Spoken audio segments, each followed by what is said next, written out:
It's been the worst of times for tourism over the past 2 years, and with a cost of living crisis and war in Ukraine, conditions for the industry are still far from ideal. Yet resorts in the Mediterranean are preparing for what they hope will be a bumper season. Among them the Greek island of Santorini. The popular destination can host around 50,000 visitors at a time in its 400-plus hotels. The 2022 season started very well. I can say that it's exceeded our expectations.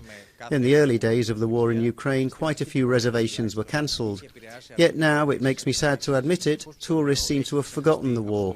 As for our island, we've never had many Russian or Ukrainian tourists anyway.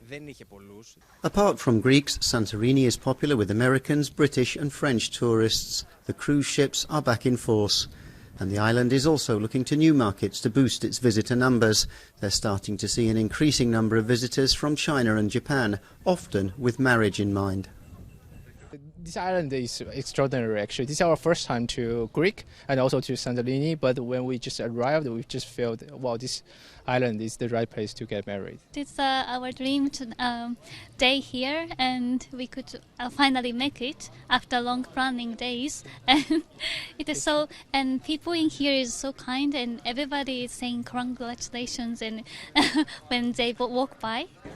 Realistically, tourism is the island's only meaningful industry, and it's not just the usual corporate suspects with their luxury hotel chains. There are still many families on Santorini living off the sector.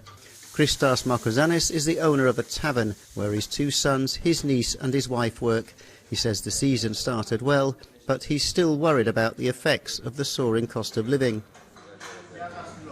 A product, wine let's say, last week I bought it for €8, today I have to pay 10 and next week I'll pay 12 or 14. How am I supposed to live? Now as for the high cost of energy, I hope that measures will be taken by the government and the European Union. If electricity bills are high, I'm afraid that many small businesses will close.